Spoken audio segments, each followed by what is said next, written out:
Good morning, everyone, on Divine Mercy Sunday, or good afternoon, wherever you might be listening to this. I wanted to share a few reflections with you on this Sunday, second Sunday of Easter. And behind me, you'll see a picture of Saint Therese of Lisieux. It's when she was acting as Joan of Arc, so it's that scene from a play, and then there was this very close-up of her face. It's always been very striking to me.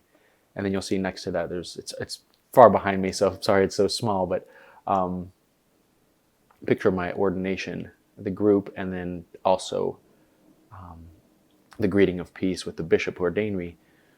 I wanted to use that as a backdrop for this feast, just first because St. Therese in a special way has been very instrumental in my own life. In many ways, I have a lot of stories about her, and if you can see in the bottom corner there's actually a rose, which is I won't go into all the details of that story, but it was actually a pretty spectacular way of assurance that the saints don't leave us alone from heaven.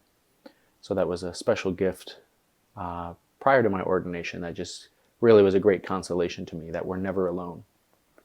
The second thing about St. Therese that I wanted to bring up on this feast day was actually her autobiography. She opens with the lines, something to the effect that I want to sing of God's mercies. And a very, I would say, almost superficial view at her life would be like she was a saint, born a saint, always a saint. But when you look a little deeper, just a struggle she had of losing her mother, and then scruples and difficulties, her own growth. Certainly she was a very special person, but she really saw the work of mercy in her own heart. And I wanted to also piggyback off of that, especially in this time of the coronavirus, where, just so many things I'm sure have been stirring in your own hearts, in your own lives. Questions, the unknown. It's Easter, where's the joy? Wouldn't that be great if the coronavirus just disappeared? Whatever you might be going through. There's a passage in Isaiah chapter 55. I just wanted to read verse 10 and 12 through 12. That's very striking. I think it can be powerful for us in this time. So Isaiah 55 verse 10, "For as the rain and the snow come down from heaven, and do not return there, but water the earth, making it bring forth and sprout, giving seed to the sower and bread to the eater, so shall my word be that goes forth from my mouth.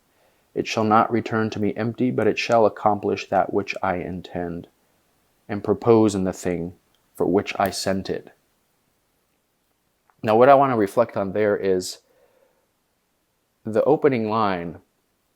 The comparison here is between rain and snow that falls to the earth, and then eventually bread comes out of that. Sometimes we focus on the last passage of God's word coming to earth, and it won't return to him, and it won't return void. It will fulfill what it intended.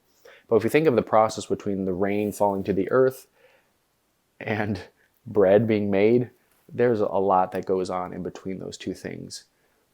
And that could be an image also for our life, that God really truly speaks to us, and maybe planting seeds in this moment of your heart. Maybe there's a raindrop coming now.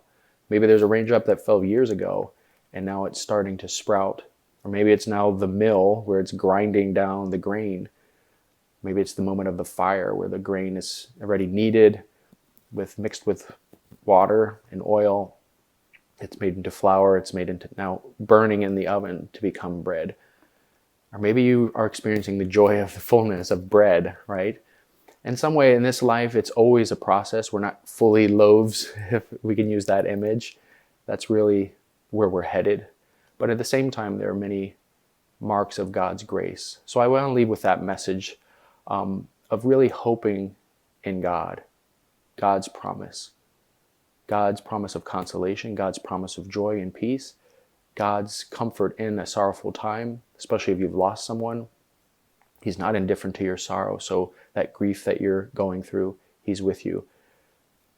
Overall, on this Divine Mercy Sunday, it's always a message of hope. So we can turn to the saints, St. Therese as a reminder of someone who clung and even made that active consecration to divine mercy, a very novel idea in her time, to entrust our hearts to him who will never abandon us. So with that, I just want to let you know I'm praying for you. Sorry we can't be together as much as before, especially those who've been on campus.